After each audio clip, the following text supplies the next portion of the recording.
आज का टॉपिक रहेगा डिस्कशन का हीमोग्लोबिन, मायोग्लोबिन और कोलाजन के बारे में डिस्कस करेंगे।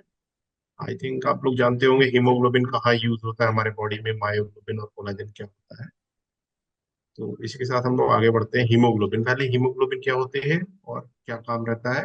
ये हेमी प्रोटीन से बनी रहती है और ये इसका काम रहता है हीमोग्लोबिन का तो सप्लाई, ऑक्सीजन और ऑक्सीडेटिव मेटाबॉलिज्म में हेल्प। दूसरा है मायोग्लोबिन।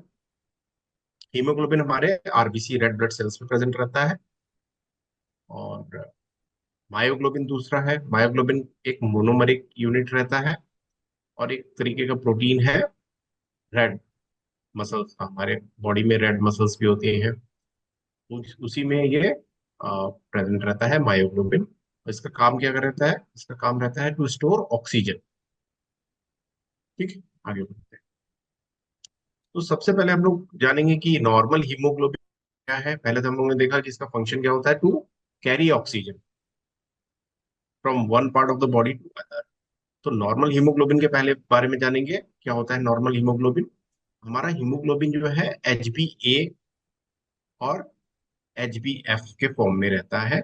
HbA जो है एडल्ट में जो हीमोग्लोबिन रहता है वो HbA के फॉर्म में रहता है।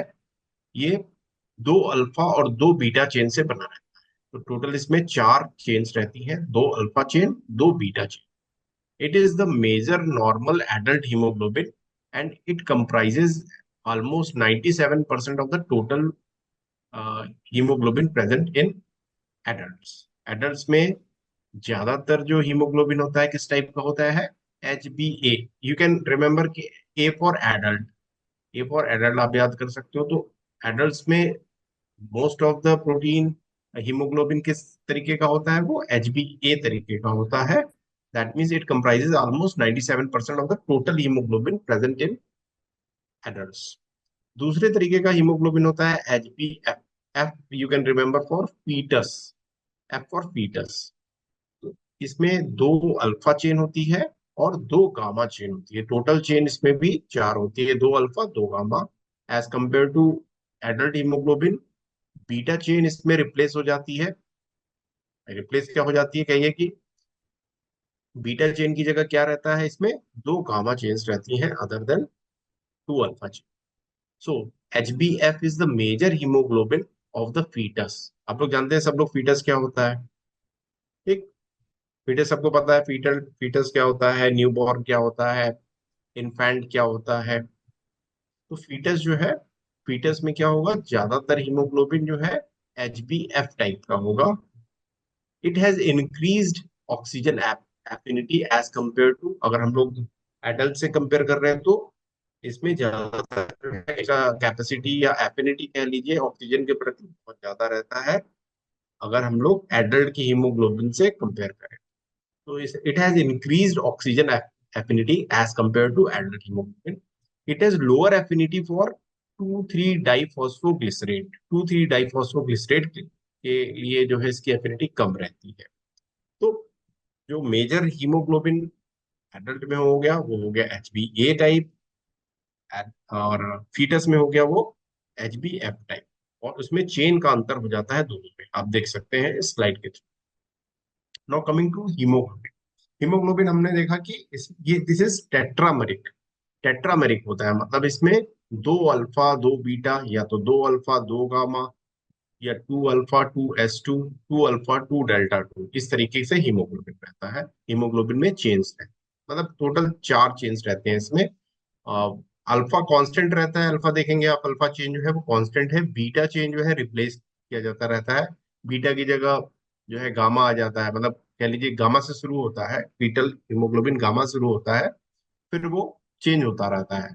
Alpha two, sorry, gamma two से हो जाता है बीटा टू, एस टू या डेल्टा टू हो जाता है। जो एडल्ट में होता है वो HbA, जिसमें कि दो अल्फा और दो बीटा चेन्स होते हैं। और HbS टाइप का भी एक होता है, HbA2 टाइप का भी हीमोग्लोबिन होता है। The alpha polypeptide has 7 helical region. This binds 4 molecules of oxygen per tetramer. मतलब एक हीमोग्लोबिन का जो मॉलिक्यूल है वो चार ऑक्सीजन मॉलिक्यूल्स को एडहेर करता है। ये देख सकते हैं इस स्लाइड में, इस ये है हेमी का जो है स्ट्रक्चर दिख रहा है। इसमें सेंटर पे देखेंगे आयरन, फिर ये चारों तरफ से क्या होता है, ये एक पेंटागन रिंग से अटैच रहता है भाई नाइट्रोजन, आयरन नाइट्रोजन बॉन्ड, ये देख सकते हैं। और इसके देखिए साइड में ऑक्सीजन अटैच है। दिस इज हेमी, हेमी का स्ट्रक्चर है। दूसरा है HbA2। HbA2 में क्या होता है, ये भी एक तरीके का हीमोग्लोबिन है जिसमें दो अल्फा और दो डेल्टा चेन्स, ये टोटल चार chains. It comprises 1.5 to 3.5% of the normal adult. Adult में जो है 90%, 97% आपने देखा कि हीमोग्लोबिन किस तरीके का है, HbA तरीके का है। दूसरा जो है जो मेजर परसेंटेज होता है वो HbA2 का होता है, जिसमें दो अल्फा और दो डेल्टा चेन्स होती हैं। इट कंप्राइजेज ऑलमोस्ट 1.5 to 3.5%, लगभग आप कह सकते हैं 2% के आसपास नॉर्मल एडल्ट में HbA2 टाइप का हीमोग्लोबिन रहता है। It has increased HbA2। If there is increased HbA2 then it leads to beta thalassaemia.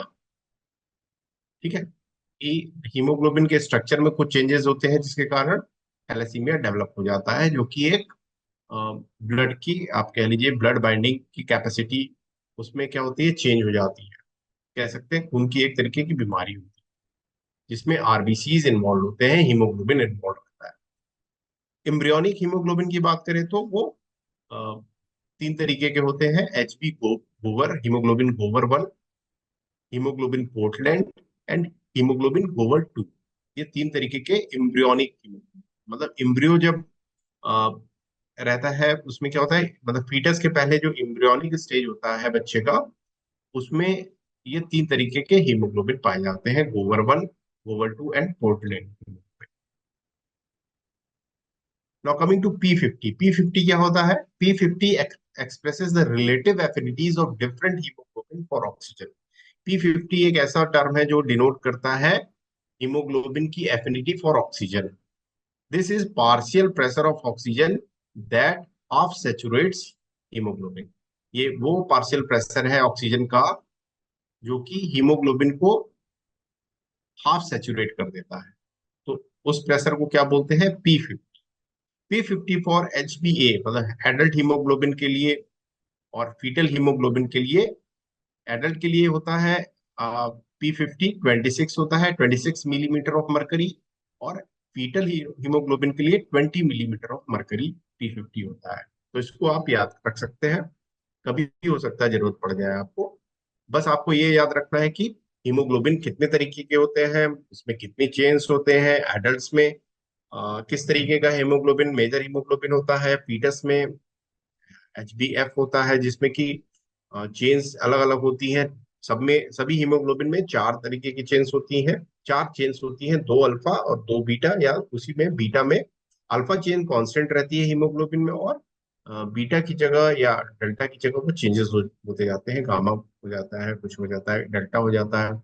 तो दूसरा टर्म हमने देखा P50। क्या होता है, partial pressure of oxygen that half सैचुरेट्स haemoglobin. वो एडल्ट हीमोग्लोबिन के लिए ये प्रेशर कितना होता है, 26 मिलीमीटर ऑफ मरकरी, और फीटल हीमोग्लोबिन के लिए ये 20 मिलीमीटर ऑफ मरकरी होता है। फीटल हीमोग्लोबिन के लिए हमने बताया कि there is high affinity for oxygen. जो फीटस का हीमोग्लोबिन होता है उसकी एफिनिटी, मतलब उसकी बाइंड करने की क्षमता या उसकी कैपेसिटी, वो फीटल हीमोग्लोबिन में ऑक्सीजन के लिए काफी ज्यादा होती है as compare to adult haemoglobin.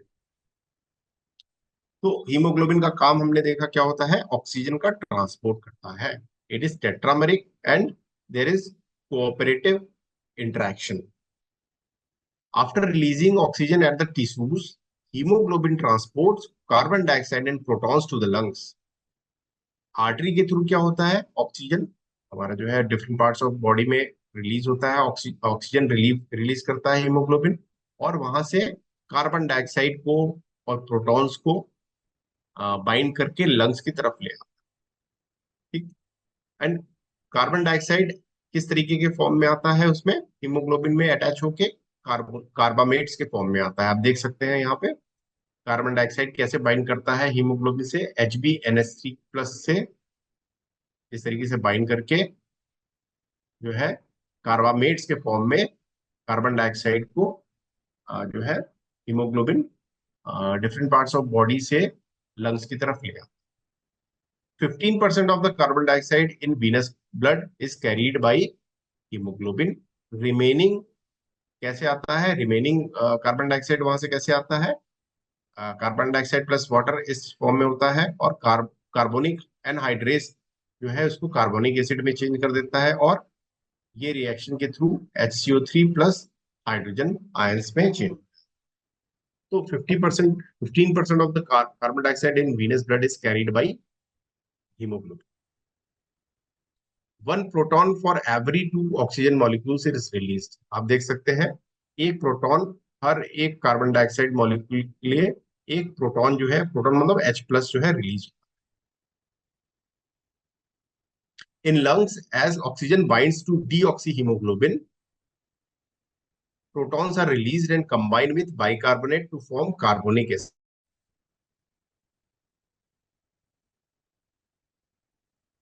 Cooperative binding क्या होती है? A molecule of oxygen binds to haemoglobin tetramer more readily if other oxygen molecules are already bound.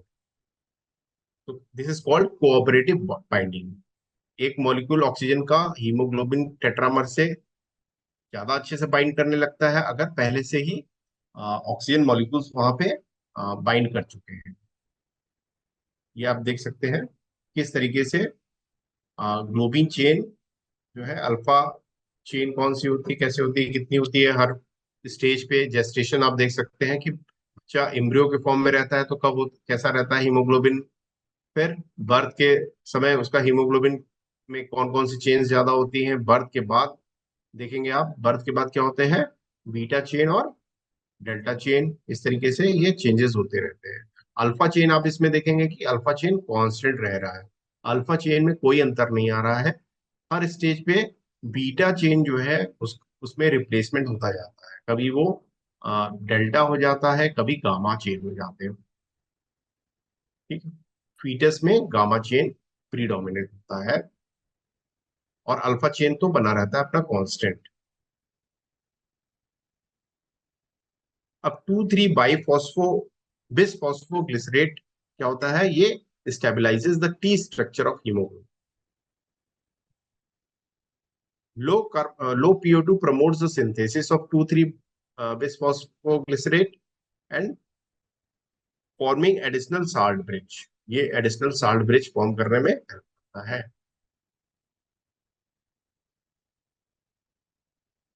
आगे बढ़ते हैं, एडेप्टेशन टू हाई एल्टीट्यूड। अगर हाई एल्टीट्यूड पे मतलब ज्यादा ऊंचाई पे जाते हैं तो there is increase in number. हमारे में क्या एडेप्टेशन होता है, क्या चेंजेस होते हैं?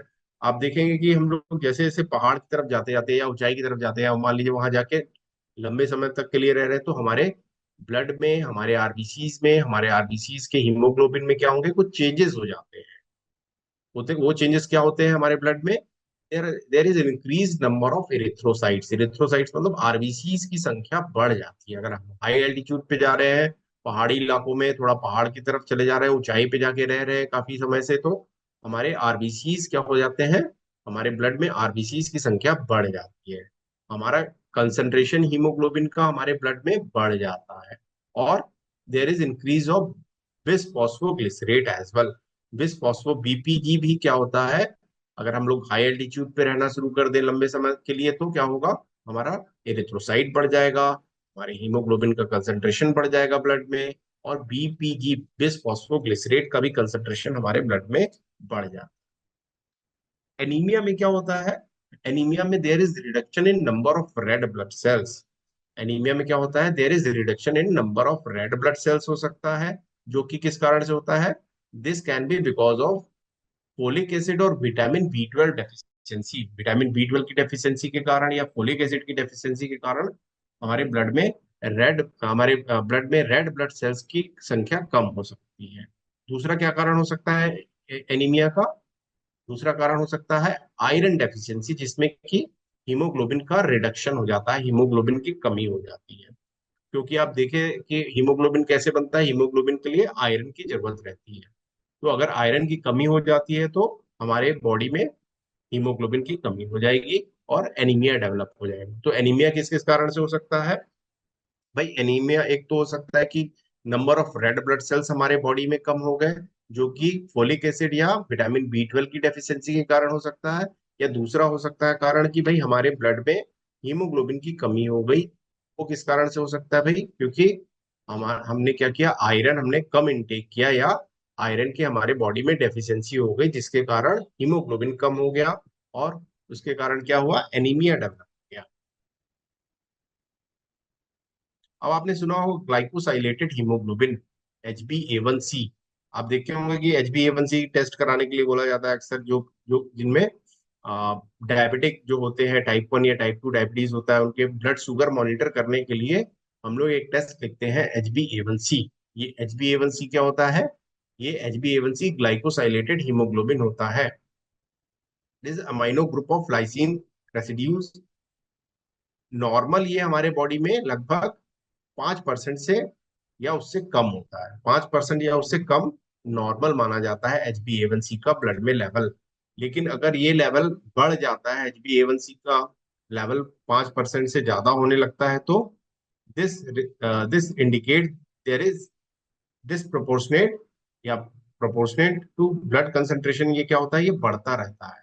अगर ब्लड में ग्लूकोज का कंसंट्रेशन बढ़ रहा है, तो HbA1c हमारे ब्लड में बढ़ता रहेगा। It reflects the mean blood glucose concentration over the preceding 6 to 8 weeks. ये क्या इंडिकेट करता है? हमारे ब्लड में अगर हमने टेस्ट कराया भाई HbA1c, वो 5% से ज्यादा आता है या जो भी लेवल आता है, तो वो क्या इंडिकेट करता है? HbA1c का कंसंट्रेशन ये इंडिकेट करता है कि हमारे ब्लड में पिछले 6 से 8 हफ्तों में एवरेज ब्लड ग्लूकोज लेवल या एवरेज ब्लड ग्लूकोज कंसंट्रेशन कितना रहा है, उसको इंडिकेट करता है HbA1c। HbA1c मतलब ग्लाइकोसाइलेटेड हीमोग्लोबिन, इंडिकेट करता है पिछले 6 से 8 हफ्तों में, मतलब पिछले एक महीने में कह लीजिए, 1 से 2 महीनों में, 1.5 से 2 महीनों में कह लीजिए, कि हमारे ब्लड में जो है ग्लूकोज ब्लड ग्लूकोज कंसंट्रेशन कितना रहा है, उसको इंडिकेट करता है HbA1c। This is used for management of diabetes mellitus. Diabetes mellitus के मैनेजमेंट में, मान लीजिए हमने किसी को दवा दिया कि भाई आप ये दवा ले लो, आपका ब्लड शुगर लेवल ज्यादा है, और हम उसको मॉनिटर भी करना चाह रहे हैं कि भाई दवा का क्या असर हो रहा है, तो हम लोग क्या करेंगे, हम लोग HbA1c कंसंट्रेशन कराएंगे। हमने टेस्ट कराया HbA1c का लेवल, फिर उसको दवा दिया, भाई आप 15 दिन 1 महीना खा के आओ, फिर आप बताओ। फिर वो दवा जब खा के आएगा, फिर हम उसका टेस्ट कराएंगे 1 महीने 1.5 महीने बाद। तो HbA1c का लेवल से हम लोग मॉनिटर करते हैं कि भाई उसका blood glucose level, blood glucose concentration उसके दवा के कारण कोई सही हो रहा है कि नहीं हो रहा है। इसको हम लोग मॉनिटर कर सकते हैं by testing glycosylated haemoglobin HbA1c in our blood. ठीक है। Numerous mutant human hemoglobins have been identified, which leads to hemoglobinopathies and thalassemia। आपने नाम सुना होगा थैलेसीमिया का, हीमोग्लोबिनोपैथीज। ये किसके कारण होते हैं? ये हीमोग्लोबिन के म्यूटेशन के कारण, हीमोग्लोबिन में चेंजेस के कारण हीमोग्लोबिनोपैथीज एंड थैलेसीमिया डेवलप हो जाता है। ये देख सकते हैं इस स्लाइड में किस तरीके से हीमोग्लोबिन, एडल्ट हीमोग्लोबिन किस तरीके से होता है, उसका कैसा स्ट्रक्चर होता है। सिकल सेल एनीमिया में किस तरीके से होता है, HbS। HbC किस तरीके से होता है, HbC टाइप का। हीमोग्लोबिन C टाइप किस तरीके का होता है हीमोग्लोबिन, इसमें क्या क्या चेंजेस होते हैं। ठीक है। ये स्लाइड इंडिकेट कर रही है कि भाई एडल्ट हीमोग्लोबिन में क्या रहता है, सिकल सेल में क्या हो जाता है, कौन सा। देखिए अमाइनो एसिड, ये सब क्या है, अमाइनो एसिड, वैलिन है और ल्यूसीन है। ठीक है। ये सब कैसे रिप्लेस हो जाते हैं, क्या चेंजेस हो जाते हैं अमाइनो एसिड के सीक्वेंस में, जिसके कारण जो हीमोग्लोबिन का टाइप जो है चेंज हो जाता है।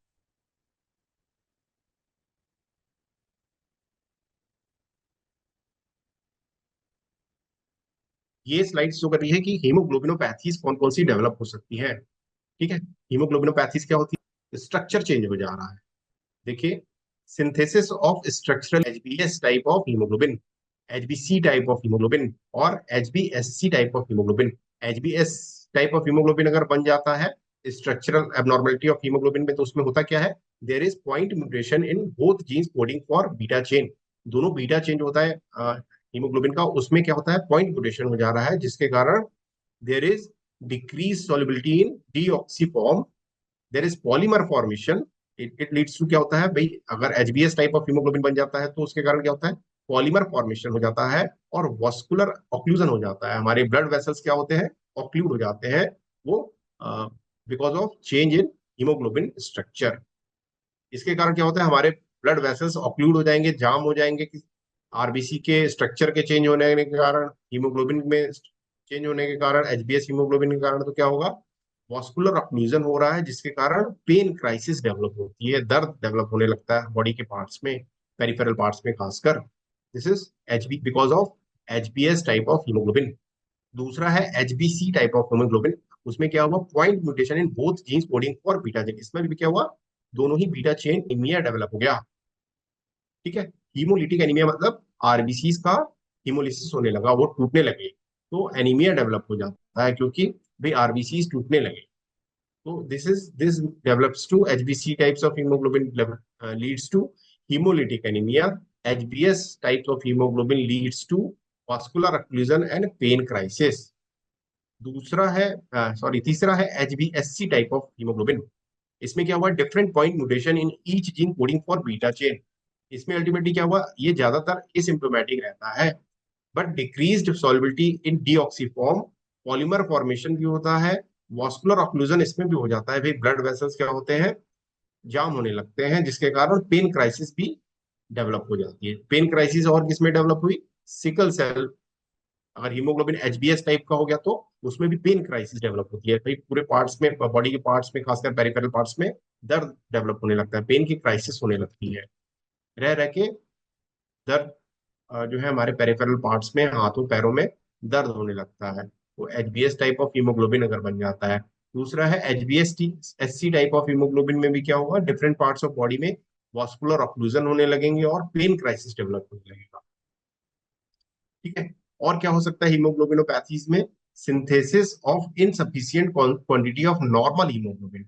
जो नॉर्मल हीमोग्लोबिन ही बन रहा है, वो क्या हुआ, कम मात्रा में बनने लगा, इनसफिशियंट क्वांटिटीज में बनने लगा। जैसे कि अल्फा थैलेसीमिया, बीटा थैलेसीमिया, ये सब किस कारण से हुए भाई, ये सब because of insufficient synthesis of insufficient quantity of normal haemoglobin के कारण alpha and beta thalassaemia develop हो गया। अल्फा थैलेसीमिया में क्या हुआ, decrease synthesis of alpha chains. Alpha नाम ही है अल्फा थैलेसीमिया, तो इसमें क्या हुआ, अल्फा चेन का सिंथेसिस कम हो गया।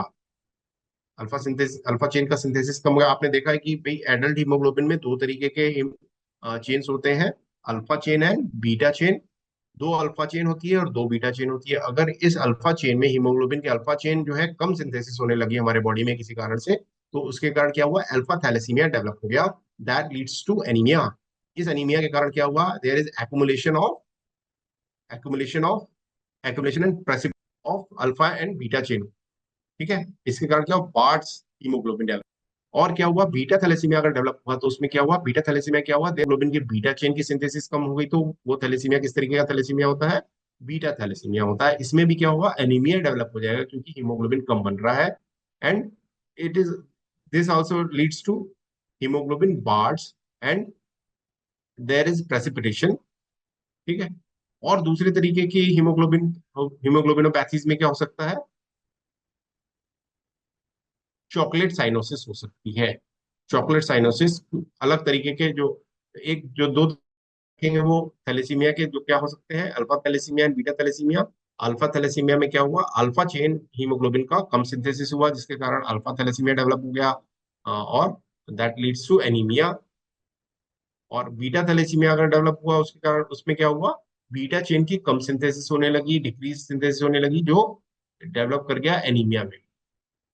ठीक है, तो ये डिफरेंट टाइप्स ऑफ हीमोग्लोबिनोपैथीज, मतलब हीमोग्लोबिन में कुछ चेंजेस आए, जिसके कारण क्या हुआ, हीमोग्लोबिनोपैथीज डेवलप हुई। उसमें क्या क्या आता है, alpha thalassaemia, beta thalassaemia, sickle cell anaemia. ठीक है, ये सब क्या है, टाइप्स ऑफ, ये हीमोलिटिक एनीमिया डेवलप हो गया, ये भी क्या, हीमोग्लोबिनोपैथीज है, हीमोग्लोबिन में चेंजेस के कारण। इस स्लाइड में आप देख सकते हैं कि क्या हो रहा है, नॉर्मल रेड ब्लड सेल्स जो होते हैं वो किस तरीके से होते हैं? देखिए बीच में क्या होता है नॉर्मल रेड ब्लड सेल्स में, बीच में एक डिप सा रहता है। कैरम कैरम का कॉइन तो बीच में मान लीजिए कि थोड़ा उठा रहता है, इसमें क्या होता है, ये सेंटर पे क्या होता है, डिप्ड रहता है, कह लीजिए थोड़ा सा गड्ढा सा रहता है। तो ये क्या होता है, नॉर्मल शेप ऑफ हीमोग्लोबिन है। सिकल सेल एनीमिया, अगर सिकल सेल आरबीसी डेवलप हो गया तो उसमें क्या होता है, सिकल शेप्ड का आरबीसी हो जाता है। ये आरबीसी हमारा रेड ब्लड सेल्स क्या हो जाते हैं, सिकल शेप्ड हो जाते हैं। ये देख सकते हैं कि ये कौन सा शेप है, ये सिकल शेप है। आरबीसी सिकल शेप हो गया, जिसके कारण क्या होता है, सिकल सेल एनीमिया डेवलप हो जाता है और वॉस्कुलर ऑक्लूजन होने लगते हैं। ये आपस में क्या हो जाते हैं, एडहेर करने लगते हैं और हमारे वेसल्स में जाके ऑक्लूजन कॉज करा देते हैं, जिसके कारण पेन क्राइसिस डेवलप हो जाता है। अब आते हैं हम लोग मायोग्लोबिन पे। मायोग्लोबिन क्या होता है, कहाँ पे मिलता है? ये myoglobin is found in site क्या है, मसल्स में प्रेजेंट रहता है। स्ट्रक्चर होता है, वन ग्लोबिन चेन होता है और टर्शियरी स्ट्रक्चर होता है। फंक्शन क्या होता है मायोग्लोबिन का? मायोग्लोबिन का फंक्शन होता है storage of oxygen. It binds to oxygen more tightly as compare to haemoglobin, and there is one haem group and binds to one oxygen molecule. ठीक है, मायोग्लोबिन क्या करेगा, एक हीमोग्लोबिन एक ऑक्सीजन मॉलिक्यूल से बाइंड करेगा और इसमें एक हेमी ग्रुप होता है। जबकि हीमोग्लोबिन में हम लोग देख रहे थे वो चार ऑक्सीजन मॉलिक्यूल से बाइंड कर सकता था, जबकि मायोग्लोबिन जो कि मसल्स में प्रेजेंट रहता है, ऑक्सीजन को स्टोर करता है, सिर्फ एक ऑक्सीजन मॉलिक्यूल को बाइंड कर सकता है। स्ट्रक्चर ऑफ मायोग्लोबिन की बात करें तो it is a monomeric protein that has 153 amino acids. इसमें कितने अमाइनो एसिड्स होते हैं, 153 अमाइनो एसिड होते हैं और ये एक मोनोमेरिक प्रोटीन होता है। It has 8 alpha helices and myoglobin किस चीज का बना होता है, हेमी ग्रुप का, जिसमें कि आयरन होता है और ग्लोबिन प्रोटीन का बना रहता है। तो this makes haem group plus globin protein is equal to myoglobin. Myoglobin have a linear chain of amino acids. इसमें अमाइनो एसिड्स जो होते हैं वो लीनियर चेन में होते हैं और इसका स्ट्रक्चर कैसा होता है, ग्लोबुलर स्ट्रक्चर। मायोग्लोबिन का स्ट्रक्चर कैसा होता है, ग्लोबुलर स्ट्रक्चर होता है। And it is a monomeric protein and it has linear chain of amino acids. और लगभग अमाइनो एसिड्स कितने होते हैं, 153 amino acids. The use of the main function of myoglobin is to store oxygen in muscles. It is rich in alpha helix. Myoglobin में क्या होता है, it is rich in alpha helix. It has 153 amino acid and its molecular weight is around 17,000. 75% in 8 right-handed helices and surface of myoglobin is polar. और ये कैसा होता है, globular structure होता है। इसका स्ट्रक्चर कैसा होता है मायोग्लोबिन का, ग्लोबुलर स्ट्रक्चर होता है and its surface is polar. Interior contains only non polar amino acids. कुछ अमाइनो एसिड्स होते हैं जैसे कि ल्यूसीन, वैलिन और फिनाइल एलेनिन। ये है मॉडल ऑफ मायोग्लोबिन। ये मायोग्लोबिन का मॉडल है जिसमें कि आप देख सकते हैं कि एक हेमी मॉलिक्यूल होता है, एक हेमी स्ट्रक्चर होता है और एक molecule of myoglobin can bind to one molecule of myoglobin can bind to one oxygen molecule और ये ऑक्सीजन को बाइंड करके स्टोर किया रहता है इन अवर मसल्स। आई थिंक ये सब चीजें आपको याद रहेंगी कि मायोग्लोबिन एक ग्लोबुलर स्ट्रक्चर होता है, इसमें 153 अमाइनो एसिड्स होते हैं। ये ऑक्सीजन को बाइंड करके हमारे मसल्स में जो है स्टोर करके रखता है और इसमें एक हेमी मॉलिक्यूल होता है जो कि बाइंड कर सकता है एक ऑक्सीजन मॉलिक्यूल को। Myoglobin and haemoglobin have related but different roles in the body. जैसे हीमोग्लोबिन का क्या रोल हुआ, haemoglobin is found in red blood cells. It promotes diffusion of oxygen throughout the body. It binds Hemoglobin binds to oxygen at lungs and releases oxygen at the tissue level. Oxygen को कहाँ bind करता है haemoglobin, lungs की तरफ, lungs के आसपास वो bind करेगा और ले जाके कहाँ छोड़ता है, रिलीज करता है टिश्यूज के पास। जबकि मायोग्लोबिन कहाँ मिलता है? मायोग्लोबिन हमारे मसल्स में पाया जाता है। It promotes diffusion of oxygen into and throughout muscle cell. ये क्या करता है? ऑक्सीजन को डिफ्यूज करता है different parts of muscle cells में। तो हीमोग्लोबिन हमारे ब्लड में प्रेजेंट रहता है, जबकि मायोग्लोबिन हमारे मसल्स में प्रेजेंट रहता है। ये myoglobin versus haemoglobin structural difference क्या है आप देख सकते हैं। ये एक सब यूनिट है, इसमें एक हेमी ग्रुप होता है। इसमें चार सब यूनिट होते हैं और चार हेमी ग्रुप होता है। एक मायोग्लोबिन एक ऑक्सीजन मॉलिक्यूल को बाइंड कर सकता है, जबकि एक हीमोग्लोबिन जो है चार ऑक्सीजन मॉलिक्यूल्स को बाइंड कर सकता है। मायोग्लोबिन हमारे मसल्स में प्रेजेंट रहता है और ऑक्सीजन को बाइंड करके स्टोर करके रखता है, जबकि हीमोग्लोबिन ऑक्सीजन को ट्रांसपोर्ट करता है लंग्स की तरफ। चार ऑक्सीजन मॉलिक्यूल को बाइंड किया लंग्स के पास और उसको ले जाके हमारे डिफरेंट टिश्यूज में वो रिलीज कर देता है। तो this is the difference between myoglobin and haemoglobin. Now coming to collagen. Collagen क्या होता है? Collagen is a fibrous protein. हमारे बॉडी में कोलाजन एक फाइब्रस प्रोटीन होता है and it is most abundant of the fibrous protein. जितने हमारे बॉडी में फाइब्रस प्रोटीन होते हैं उसमें सबसे ज्यादा अबुंडेंट या सबसे ज्यादा अधिक मात्रा में कौन सा पाया जाता है protein? Collagen. It is around 25% of the protein mass in the body. हमारे बॉडी में अगर मान लीजिए कि 100 ग्राम प्रोटीन है, तो उसमें 25 ग्राम क्या होगा? 25 ग्राम उसमें क्या होगा? कोलेजन होगा। It provides strength and flexibility. ये क्या प्रोवाइड करता है? Strength and flexibility. ये प्रेजेंट रहता है हमारे बोन्स में, हमारी टीथ में। It is an elongated protein and it has repetitive amino acid sequences. It has regular secondary structure. तो ये एक इलोंगेटेड फाइब्रस प्रोटीन होता है, हमारे बोन्स में, हमारे टीथ में प्रेजेंट रहता है। हमको हमारे बॉडी में स्ट्रेंथ एंड फ्लेक्सिबिलिटी, स्किन में फ्लेक्सिबिलिटी जो होती है वो बिकॉज किसके कारण होती है? कोलेजन के कारण होती है और केराटिन फाइबर्स के कारण होती है। ठीक है, आगे बढ़ते हैं। फाइब्रस प्रोटीन्स क्या होते हैं? These proteins have a rod like structure. हमने देखा कि भाई कोलेजन किस तरीके का प्रोटीन है? फाइब्रस प्रोटीन है। तो फाइब्रस प्रोटीन क्या होते हैं? Fibrous proteins have rod like structure. They are not soluble in water. These are made up of polypeptide chain that are parallel to the axis and are held together by strong hydrogen and disulfide bonds. Example क्या होते हैं fibrous protein से? हमने देखा कि collagen is an example of fibrous protein and it is the most abundant fibrous protein in our body. उसके अलावा कौन कौन से फाइब्रस प्रोटीन होते हैं कोलेजन के अलावा? कोलेजन के अलावा केराटिन होगा, फाइब्रिनोजन होंगे, मसल प्रोटीन। ये सब क्या होते हैं? फाइब्रस प्रोटीन्स होते हैं जो कि रॉड लाइक स्ट्रक्चर होते हैं और वाटर में सॉल्युबल नहीं होते हैं। This is slide showing amino acid sequence and collagen. This is the primary, secondary and tertiary structure of collagen. ये देखिए, ये प्राइमरी स्ट्रक्चर है कोलेजन का, जिसमें चेन ऑफ अमाइनो एसिड्स दिखाया गया है, सीक्वेंस।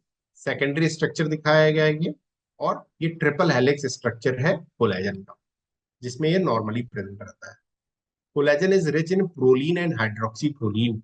कोलेजन जो है फाइब्रस प्रोटीन जो हमारी बॉडी में, उसमें कौन से अमाइनो एसिड्स ज्यादा होते हैं? Proline and hydroxyproline. और ये पैटर्न क्या होता है इसमें अमाइनो एसिड्स का? ग्लाइसिन और X Y protein, repetitive glycine X Y pattern. Y generally is proline और हाइड्रोक्सी प्रोलीन। इसमें वाई क्या होता है? प्रोलीन या तो हाइड्रोक्सी प्रोलीन होगा। कोलेजन का मैचुरेशन कैसा होता है? Collagen is synthesised as a larger precursor, procollagen के फॉर्म में बनता है। ठीक है, collagen triple helices are stabilised by hydrogen bonds. ठीक है, कोलेजन का जो ट्रिपल हेलिक्स होता है वो कैसे स्टेबलाइज होता है? हाइड्रोजन बॉन्ड्स के द्वारा। which resi which has residues in different polypeptide chains. They are covalent cross linkings as well. Hydrogen bond के अलावा किस किस चीज से स्टेबलाइज होता है कोलेजन? हाइड्रोजन बॉन्ड्स के अलावा कोवेलेंट क्रॉस लिंकिंग्स भी होती हैं कोलेजन के अंदर, जो कि कोलेजन को स्टेबलाइज करके रखती है। अब अगर कोई डिसऑर्डर हो जाता है कोलेजन के मैचुरेशन में, तो क्या क्या हो सकता है? कौन कौन सी बीमारी डेवलप हो सकती है? हमारे बॉडी में कोलेजन प्रोटीन जो कि एक फाइब्रस प्रोटीन है, उसके अगर मैचुरेशन में कोई डिसऑर्डर हो जाए तो क्या क्या डिफिसिट, क्या क्या बीमारी हो सकती है। पहली है न्यूट्रिशनल डिसऑर्डर के कारण अगर कोलेजन के मैच्योरेशन में दिक्कत होगी तो क्या हो सकता है, स्कर्वी डेवलप हो सकती है। स्कर्वी होती क्या है, किस कारण से होती है? स्कर्वी में क्या होता है, डेफिशिएंसी ऑफ विटामिन सी। अगर हमने विटामिन सी का कम डोज लिया, हमारे खान पान में विटामिन सी की कोई कमी है लंबे समय तक के लिए, क्या डेवलप हो जाएगा, स्कर्वी डेवलप हो जाएगा, जिसमें हमारे गम्स के थ्रू ब्लीडिंग होगी, हमारे जॉइंट्स में स्वेलिंग हो सकती है, और हमारा वूंड जो है हील आसानी से नहीं करेगा, समय लगेगा उसमें। ठीक है।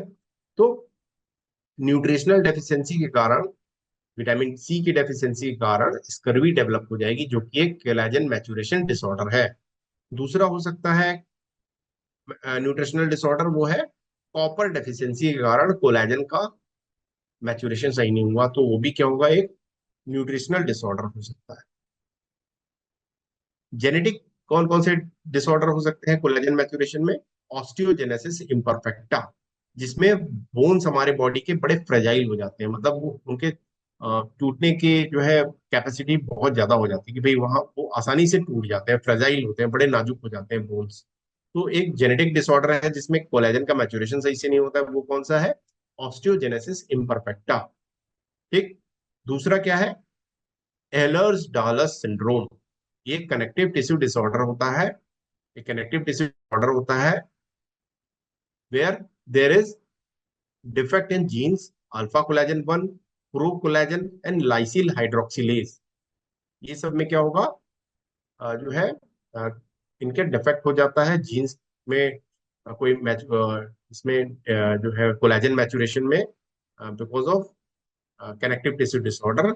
एंड देयर इज, इसमें होगा क्या, एलर्स डेलोस सिंड्रोम में मोबाइल ज्वाइंट्स होते हैं और स्किन एबनॉर्मलिटीज डेवलप हो जाती है। तो ये था पूरा आज तक हम लोग जो पढ़े। आज हम लोगों ने हीमोग्लोबिन पढ़ा, मायोग्लोबिन पढ़ा, और कोलेजन के डिसऑर्डर्स के बारे में पढ़ा। तो इतना ही।